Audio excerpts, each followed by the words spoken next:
Je pense qu'aujourd'hui, vous n'avez jamais vu un entrepreneur vous montrer des preuves concrètes de ce qu'il fait sur YouTube. Est-ce qu'un Yomi parle de ses marques? Est-ce qu'un Theo Rizzi parle de ses marques? Est-ce qu'un Marcus Lorenz parle de ses marques? Personne ne dit le nom de ses marques, comme si finalement elles n'existaient pas. Pourquoi est-ce qu'on ne vous dit pas les choses? Pourquoi on ne vous dit pas la vérité? Moi c'est Fabien, j'ai créé plus de 5 marques et j'ai racheté plus de 7 marques en e-commerce. Ça fait 3 ans que je me suis lancé et aujourd'hui j'ai généré plus de 35 millions d'euros. J'ai une centaine d'employés et j'ai passé les 3-4 dernières années de ma vie à bosser comme un malade. L'ascension a été énorme et mes sociétés sont aujourd'hui leaders en Europe sur le marché du CBD. La première marque que j'ai créée à 18 ans, elle s'appelle Stormorg. Voilà, c'est la marque de cœur, celle que j'ai créée au démarrage, qui a fait donc 5 800 000 euros de vente en l'espace de 3 ans et demi. Et ça, c'est la déclinée de la marque Stormorg AI. Donc en réalité, il y a 2 sites internet et cette marque a fait 4 millions. Donc on peut voir que cette marque que j'ai créée il y a 3 ans et demi a généré plus de 10 millions d'euros de chiffre d'affaires. Et là, je vous parle bien d'une seule marque, ma première. Un infopreneur, son but, c'est de vous faire croire que c'est facile, de vous faire croire que c'est accessible pour tout le monde. Alors de 1, tout le monde n'est pas fait pour entreprendre. De 2, tout le monde n'a pas la discipline, la rigueur, la motivation et tout le monde n'a pas la même dalle de l'argent. Donc tout le monde ne peut pas être riche, tout le monde ne peut pas être entrepreneur. Et la troisième des choses, c'est que entreprendre, c'est long, c'est dur. Oui, il y a des méthodes, oui, il y a des astuces, il y a des techniques, il y a des choses à savoir, il y a une vision à avoir, c'est notamment ce que je vais vous donner dans cette vidéo, mais il n'y a pas de recette miracle, on ne peut pas faire 10 000 euros en une semaine quand on connaît rien, quand on n'a pas de compétences, c'est des choses qui ne sont pas possibles. À la fin de cette vidéo, tu sauras ce qu'il en est du marché, du e-commerce, de l'infoprenariat, quelles sont les choses à faire, comment est-ce que ça fonctionne, quelle est la logique derrière le e-commerce. Le business, c'est avant tout une affaire de logique. Et je veux que vous ayez cette logique en tête, nous rentrerons plus dans le détail sur d'autres vidéos, mais partons de la base. Le succès d'une marque réside dans le pouvoir de répondre à un besoin non résolu aujourd'hui. Il y a des gens qui ont faim, il n'y a pas de restaurant, j'ouvre un restaurant, le restaurant est un succès. Je réponds à un besoin non résolu. Pour rentrer un peu plus dans le détail, j'ouvre un restaurant de salade dans une ville où il n'y a que des fast-food. Alors là, je réponds à un besoin de nourriture saine dans la ville. Je réponds à un besoin précis. Le succès réside principalement là-dedans, mais pas que. Ça, c'est la première chose. Là, vous allez me dire, ok, Fabien, c'est bien gentil, mais tout a été fait. On vend des téléphones, on vend des ordinateurs, on vend des caméras, on vend tout. Qu'est-ce que je dois lancer? Qu'est-ce que je dois faire pour me démarquer des gens? Entreprendre, c'est reprendre quelque chose qui a déjà été fait et le refaire en mieux. 98% des entrepreneurs n'ont rien inventé. Ils ont simplement repris une formule là, une formule là, une formule là, et ils ont fait une soupe de tout ça, ils ont fait un mélange, et ils ont sorti une marque. Mais en réalité, cette marque, elle n'a rien inventé.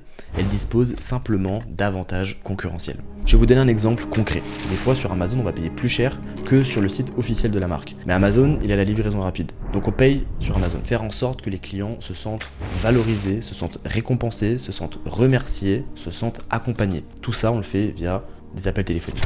Ça, c'est un avantage concurrentiel. Quand je me suis lancé dans le CBD, il y a 3 ans et demi, il y avait 10 000 concurrents. Tout le monde voulait vendre du CBD. Il y avait des sites à droite, à gauche, etc. Moi, je connaissais absolument rien au e-commerce. Et je me suis posé des questions logiques, très logiques, qui aujourd'hui me paraissent tellement évidentes et en fait, c'est ce qui explique en très grande partie mon succès. Je vais vous les partager tout de suite et vous allez comprendre à quel point c'est logique. Qu'est-ce que j'ai fait de mieux par rapport à mes concurrents? J'ai répondu aux besoins du marché. Mais alors, quels sont les besoins du marché? Demain, tu vas dans un restaurant. Qu'est-ce que tu as envie? Tu as envie d'avoir un plat de bonne qualité, tu as envie d'avoir un service qui n'est pas très long, tu as envie qu'on t'amène ton plat rapidement, tu as envie que ce plat ne soit pas très cher. S'il y a un insecte, un cheveu dans ton plat, tu as envie qu'on te le remplace. Quand tu pars du restaurant, on va te donner de la reconnaissance. Merci monsieur, merci d'être venu. On va te faire sentir que tu es important. On va te remercier d'avoir été dans le restaurant. Voilà, c'est exactement ce que tu attends. Si demain tu viens dans un restaurant et que tous ces critères sont répondus, il y a de très grandes chances que tu reviennes dans ce restaurant et que tu en parles même à des potes. Et là, ce que je viens de te donner, c'est exactement tous ces critères auxquels il faut répondre. Placer la satisfaction de ton client au cœur de ton business. C'est la base et ça, on l'entend jamais. Si ton client est satisfait, si tu as aimé les restaurants dans lesquels tu as été, tu vas revenir et tu vas faire de la bonne pub. Et c'est la même chose avec le e-commerce. Aujourd'hui, on dit souvent, il faut faire de la marge, il faut acheter des produits sur AliExpress, des produits chinois de merde. Mais non, c'est faux. Les clients vont payer le produit beaucoup trop cher, beaucoup plus cher que sa réelle valeur. Ils vont s'en rendre compte, ils vont voir l'arnaque, ils vont pas être contents, ils vont faire de la mauvaise pub, ils vont partir. Et les mecs sur internet vont te dire, mais c'est pas grave, toi t'as pris l'argent de ce client. En gros, on prend un petit peu là, on prend un petit peu là, on prend un petit peu là. En fait, c'est une sorte d'arnaque en vrai. T'arnaques les gens, tu leur vends des produits qui sont pas qualitatifs, tu le sais, tes clients sont pas satisfaits, mais toi tu t'en fous. Toi t'as fait 100 000 euros de vente, t'as dépensé 80 000 euros de pub, t'as ton dashboard et tu vends tes formations. C'est ça la logique aujourd'hui sur internet. Et moi c'est ça qui m'énerve le plus. Alors placez la satisfaction de vos clients au cœur de votre business. La deuxième chose, ne vous souciez pas de vos marges. Les marges ne sont pas importantes au départ, puisque l'on va capitaliser sur notre nombre de clients. Je reprends l'exemple du restaurant, je pense que c'est le plus simple. Tu vas dans ce restaurant, si tu as adoré l'expérience, que le resto était trop bon, qu'est-ce qui va se passer? Tu vas y retourner la semaine prochaine, tu vas en parler à tes parents, tu vas en parler à tes potes, et finalement, on a un effet de masse qui fait que tout le monde va revenir dans le restaurant. Donc si le restaurant a fait que 5 euros de marge sur ton assiette, c'est pas grave, il préfère faire 5 euros de marge une fois, et ensuite faire 5 fois 5 euros avec toutes les personnes que tu vas ramener, plutôt que de se focus sur les marges, de faire 10 euros sur le premier plat. Par contre, ton client, il s'est fait duper, il le sait, il a payé trop cher, et il ne reviendra plus. Alors est-ce que tu préfères faire 10 euros une fois, ou est-ce que tu préfères faire 5 euros 100 fois? Moi, pour la petite anecdote, je me suis pas versé un salaire avant 2 ans. J'ai réinvesti tous mes revenus, et je m'en foutais de la marge. Moi, ce que je voulais, c'est que la boîte, elle survive, c'est tout. Si l'entreprise survit, que mes clients sont contents, moi, c'est tout ce qui m'importe. Parce que derrière, je gagne des clients tous les mois. Et ces clients, ils reviennent acheter. Et là, on en vient à la troisième chose, qui est également un fondamental. C'est la base de la base de la base. Et ça, je ne l'ai jamais entendu nulle part. Et là, je veux vraiment vous poser une question, parce que je suis convaincu que, encore une fois, vous avez la réponse. Pensez à toutes les plus grosses marques au monde, toutes celles qui vous viennent en tête. Je vous laisse 2-3 secondes penser à toutes les marques qui vous viennent en tête. Réfléchissez. Quel est le point commun de toutes ces marques? C'est évidemment la récurrence d'achat. Toutes les plus grosses marques au monde, et de manière générale, toutes les grosses sociétés font de la récurrence d'achat. J'achète un téléphone, je vais en racheter un dans 1 an ou dans 2 ans maximum. Mon ordinateur, je vais en racheter un. Je fume de la cigarette électronique, je vais racheter des cartouches de cigarette électronique. Donc en fait, toutes les plus grosses marques au monde font de la récurrence. On ne vous le dit pas, les gens ne le disent pas, et les dropshippers, d'ailleurs les e-commerçants d'aujourd'hui, en fait ils vous disent achetez une tondeuse, achetez une gourde, achetez un projecteur pour la chambre, achetez tous ces produits de merde en Chine et vendez-les sur votre site. Mais est-ce que les gens vont racheter un projecteur 2-3 fois? Je crois pas. Est-ce que les gens vont racheter une tondeuse? Non. Est-ce que les gens vont racheter un mixeur? Non. Par contre, si je vends des gourdes avec des pods, AirUp, vous connaissez forcément, et là par contre mes clients vont revenir. Et comme par hasard, AirUp, putain il est partout. Squeezie, machin, tous les influenceurs parlent de AirUp. Comment ça se fait qu'ils ont l'argent de payer des influenceurs et les autres n'ont pas l'argent? Parce que ces gens font de la récurrence d'achat. On achète la gourde et ensuite il faut racheter les cartouches, les pods, il faut les racheter à chaque fois. La marque, elle sait qu'elle va acquérir un client, elle va le payer peut-être 40 euros le client, avec la pub, son coût d'acquisition sera de 40 euros, mais elle s'en fout parce qu'elle sait que son client, pendant 3 ans, il va racheter tous les mois, il va racheter 10 euros de pods. Vous avez un produit à récurrence, vous ne vous souciez pas de vos marges, vous vous concentrez sur la satisfaction de vos clients, et qu'est-ce qui se passe? En fait, votre nombre de clients grossit. Les gens parlent de votre marque. Et en fait, ça fait comme une pyramide. On en a un, il en parle à deux, les deux, ils en parlent à deux, les deux, ils en parlent à deux, et en fait, à la fin, on a une pyramide qui est géante. Ainsi, vous n'avez même pas besoin de dépenser dans des pubs, vous n'avez pas besoin de dépenser dans de l'acquisition, les clients viennent à vous, quasiment naturellement, gratuitement.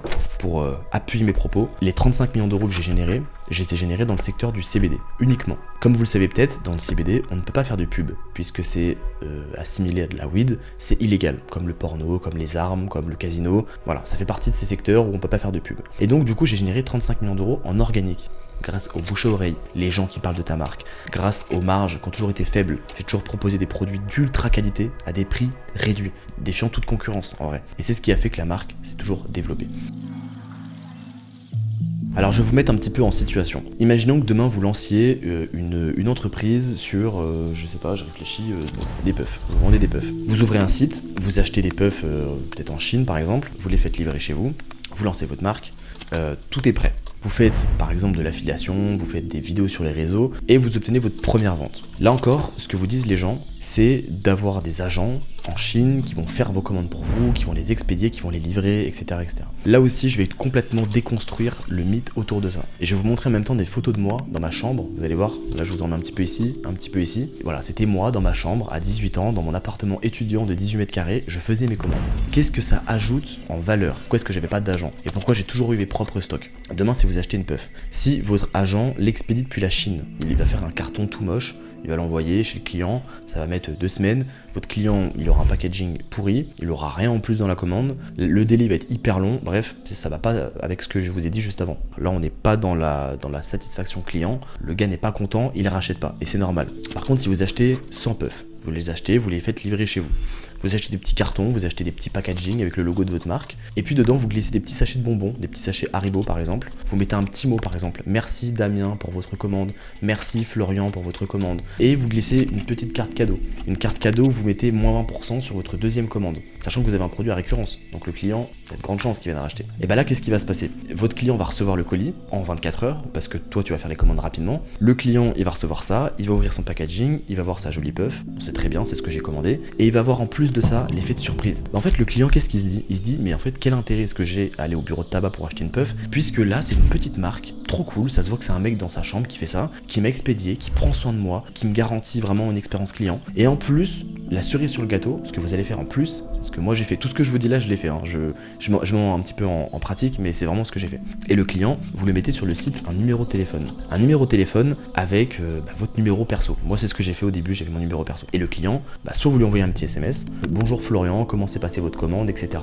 En tout cas je m'appelle Fabien, sachez que je suis dispo, si vous avez des questions, si vous les recommandez, machin, je suis présent. Ça c'est le message vraiment qui vous prend 2 secondes, copier-coller et que vous envoyez à tous vos clients. Et ensuite, si le client il a un problème, peut-être au bout de 2 jours il a pas reçu sa commande, il va vous appeler, vous allez répondre, bonjour monsieur, comment allez-vous?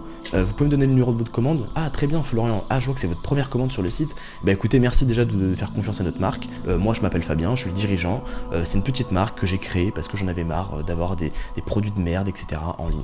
Et je sais que les marques, elles veulent toutes de l'argent, elles veulent toutes du bénéfice. Moi ce que je veux c'est satisfaire mes clients, ce que je veux c'est leur donner le meilleur. J'ai créé cette marque pour vraiment que mes clients soient heureux et rachètent. Je vous jure, je suis resté au téléphone avec des clients peut-être 20 minutes, 30 minutes. Les mecs, ils étaient trop contents. Et les mecs, ils faisaient quoi? Ils en parlaient à leurs potes, leur femme, elle rentre le soir à la maison, putain mais truc de ouf, j'ai acheté chez une marque, le mec il m'a appelé, il était super sympa, Théma comment c'est de la qualité, machin. Il va au travail, il en parle à ses collègues achètent, ils en parlent à ses autres collègues et on revient dans le schéma que je vous ai dit tout à l'heure, la pyramide. Je vais vous passer une séquence où je vais vous montrer le chiffre d'affaires de mes boutiques la première année sur ma première marque. Quand j'avais vraiment 18 ans, j'allais avoir 19 ans, et vous allez voir à quel point ce que je vous dis se reflète dans les graphiques. Regardez bien, c'est assez impressionnant.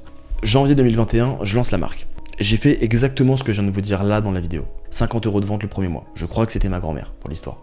Enfin, c'est même sûr, c'était ma grand-mère. Deuxième mois, 68 € de vente. Donc je fais une vente, pas grand-chose. Mais là, c'était pas ma grand-mère. Et j'avais fait 2-3 ventes, je crois, donc j'étais super content. Le mois d'après, 480 € de vente. Donc là, on est vraiment sur les réseaux, j'envoie des messages aux gens, je mets des stories, je parle partout où je peux, vraiment à tout le monde, je crie dans la rue, les gars, achetez mon produit. Je me rappelle, j'avais fait des petits flyers avec mon associé et on les distribue dans les voitures. Donc là, on voit donc, je fais donc 485 € de vente au bout de 3 mois de travail. 3 mois de travail, c'est beaucoup, 3 mois de travail, enfin ça commence à être pas mal.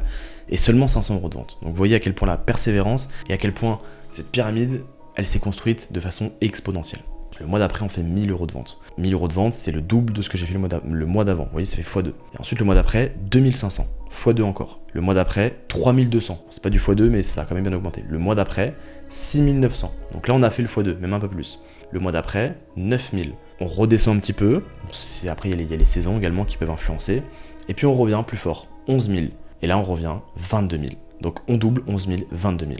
Là, après, ça fait 70 000, etc., etc. Et aujourd'hui, c'est 2 millions d'euros par mois. Voilà. Donc vous voyez à quel point c'est exponentiel et à quel point ce que je vous dis, c'est logique. Ça, c'est des courbes qui sont naturelles. Là, c'est 1 an de travail, cette courbe. C'est pas une courbe où j'ai mis de la pub, où j'ai mis 200 € de pub, j'ai mis 4000 € de pub. Non, il n'y a pas de pub. Là, il y a 0 pub. C'est que du naturel. C'est que de la logique, c'est que de l'organique. Maintenant qu'on a compris l'importance d'avoir un produit de récurrence, de capitaliser sur son nombre de clients, il va falloir réinvestir tous vos profits. Ne succombez pas au sucre rapide. Quand vous lancez un business, ne soyez pas gourmand. Ce qu'on vous dit sur internet, en 6 mois tu vas faire 500 000 euros de vente, etc. Tu vas devenir riche en 3-4 mois. Non, c'est pas vrai. C'est pas vrai, c'est complètement faux. L'argent que tu gagnes, il faut que tu la réinvestisses. Ce qu'il va falloir faire, c'est racheter toujours plus de stock. C'est commencer à recruter. Peut-être des développeurs, peut-être des graphistes, peut-être acheter plus de cartons, acheter plus de papier bulle, acheter plus de pochons, plein de choses auxquelles on pense pas forcément au début, mais c'est plein de petites choses qu'on doit acheter de droite à gauche. Si l'argent vous la prenez dans votre poche, en fait vous n'aurez pas les moyens d'acheter et de payer, de réinvestir dans votre croissance. Et donc votre marque finira par plafonner. À chaque fois que j'augmentais mon chiffre, je me retrouvais à zéro sur les comptes en banque. On faisait 5 000 euros de vente, je rachetais 5 000 euros de cartons, de pochons, de stock, de trucs. À la fin, j'avais plus rien. Mais le mois d'après, je faisais 10 000. Et avec les 10 000, je réinvestissais encore du stock. Et avec ce réinvestissement, je finançais mes 20 000 euros du mois prochain, etc., etc., etc. Un client qui est satisfait, qu'on va fidéliser, il va revenir constamment. Donc vous, votre axe de travail, ce sera vraiment de fidéliser vos clients, faire en sorte qu'ils soient vraiment contents d'acheter chez vous, qu'ils soient accrochés à la marque, qu'ils soient satisfaits de la marque et que ça devienne vos promoteurs. C'est eux qui fassent vos pubs. Je pense que vous connaissez la loi de Pareto qui explique 20% des clients génèrent 80% du chiffre d'affaires d'une entreprise. Par rapport à ça, vous allez trier vos clients, vous allez les filtrer, et vos 20 meilleurs clients, vous allez les chouchouter comme jamais. Je me rappelle quand Stormrock avait atteint 100 000 euros de vente par mois, donc ça faisait un an et demi que la marque était lancée, peut-être 1 an et demi. Et bah ce que j'ai fait, c'est que j'ai pris les 100 meilleurs clients de la marque, les 100 meilleurs. Les clients, ils avaient dépensé en moyenne 2000, 3000 euros sur la boutique. Je les avais tous appelés un par un avec mon téléphone. Bonjour, je suis Fabien Dumas, je suis le fondateur de l'entreprise, de la marque Stormrock. Et si je vous appelle, c'est pour savoir, est-ce que vous êtes content de la marque? Est-ce que vous êtes content des produits que vous recevez? Quels sont vos recommandations? Est-ce que vous avez des problèmes, etc., etc. Et en fait, le fait d'avoir fait ça, croyez-le ou non, ces clients, c'est vraiment devenu des promoteurs. Ces clients, ils m'appelaient, on parlait, on discutait, ils recommandaient l'entreprise à leurs potes, ils faisaient des commandes groupées, ils passaient des commandes à 1000 euros. Et maintenant, j'ai des clients qui ont dépensé 10 000 euros sur le site. Alors que le panier moyen, c'est 70 euros. Donc imaginez le nombre de fois que le client il a racheté. C'est un truc de fou. Je vais vous repasser sur mon écran et je vais vous montrer un petit peu les meilleurs clients de chaque site. Voilà, donc là on est sur mon ordinateur, vous pouvez voir que l'on a 86 000 clients sur Stormrock, donc la version CBD de Stormrock. Là on peut voir, donc on floutera les prénoms, mais là on peut voir ici que mes clients ils ont fait 37 commandes, 7 000 euros dépensés, 59 commandes, 6 000 euros, 34 commandes, 6 000, voilà. Je pense que vous voyez un petit peu. Est-ce que vous vous rendez compte du nombre de commandes que les gens passent sur la boutique? C'est-à-dire qu'un client, ce client qui va peut-être coûter 10 euros à acquérir, même peut-être 5 euros parce qu'il venait de quelqu'un d'autre, ce client il a dépensé 5 000 euros sur ma boutique. Regardez tous ces clients, 4 000, 3 000. Donc voilà, je passe les clients encore et encore. C'est juste pour que vous voyez que ce que je vous dis c'est vrai, ce que je vous dis c'est réel. Les clients, s'ils sont satisfaits, ils vont racheter encore et encore et encore. La force d'une entreprise, c'est ses clients, c'est l'offre qu'elle propose, c'est sa différenciation par rapport aux autres sur le marché. Je pense que vraiment peu d'entreprises de CBD ont autant de récurrence d'achat que la mienne. Parce que ma priorité, c'est satisfaire mes clients. C'est pas une vidéo de pub, hein. C'est pas une vidéo de pub, je vous parle vraiment avec le cœur, je le pense vraiment. J'ai toujours voulu rendre mes clients satisfaits. De la même manière que toi, j'ai envie de t'expliquer les vraies choses du e-commerce. J'ai envie de t'expliquer les bases et j'ai envie que tu sois satisfait de ma vidéo. J'ai envie que tu te dises merci Fabien, merci de ce que tu viens de dire. Tu nous dis enfin la vérité, tu nous parles enfin de façon authentique. N'attendez pas qu'on vous donne la recette miracle. Elle n'existe pas. S'il y a bien une recette qui fonctionne, c'est ce que je suis en train de vous dire aujourd'hui. C'est la base, la logique, comment fonctionne le commerce, comment fonctionne le e-commerce, comment fonctionnent les gens finalement. C'est de la psychologie en vrai, c'est de la psychologie humaine. Je te rends heureux, tu reviens, je te rends heureux, tu reviens. C'est toujours pareil. Quand j'ai lancé mon entreprise, j'étais seul, je n'y connaissais rien. À l'époque, il n'y avait pas de vidéos sur internet de comment faire un Shopify, comment faire ci, comment faire ça. Il y avait très peu de contenu et je me suis fait seul de la même manière que tu peux te faire seul. Si je peux vous encourager, c'est de vous dire qu'il existe encore des dizaines et des dizaines de secteurs inexploités en e-commerce. Il y a encore de l'argent à faire. Ne vous dites pas que tout a été fait. Ne cherchez pas l'idée miracle. Il n'y a pas d'idée miracle. Toutes les idées sont bonnes à partir du moment où elles sont bien exploitées. Si j'avais le temps, l'énergie et l'envie, je relancerais des e-commerce et j'en relancerai encore dans d'autres secteurs. Pour l'instant, je me priorise sur mon secteur qui est le secteur du CBD, mais je vous garantis que plus tard, je relancerai dans d'autres secteurs au même titre que toi, tu peux le faire. Si tu veux d'autres contenus de qualité, si tu veux d'autres contenus authentiques, j'attends vraiment un retour en commentaire de ta part. Les likes, les abonnés, c'est cool, mais ce que j'attends vraiment le plus, c'est un feedback de ta part. Qu'est-ce que tu as pensé de la vidéo? Quel est ton avis sur la vidéo? Quel est ton avis sur le marché? Quel est ton avis sur ce que je viens de dire? J'ai également créé un canal Telegram, je te mets le lien en description. C'est un canal gratuit où je partage de la valeur gratuitement tous les jours, des petites vidéos, des petits messages. Donc si tu as envie de le rejoindre, c'est avec grand plaisir. Si tu veux me suivre également sur Instagram, je t'invite à le faire. Je mettrai également beaucoup de contenu, beaucoup de croyances, beaucoup de mes routines, de mes pensées, etc. etc. Et je me tiendrai à une vidéo par semaine sur YouTube.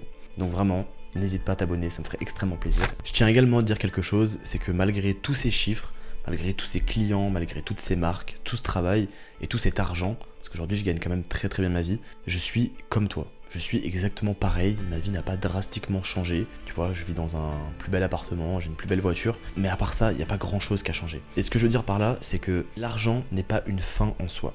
Alors, peut-être que tu penses le contraire, parce qu'aujourd'hui, t'as pas d'argent.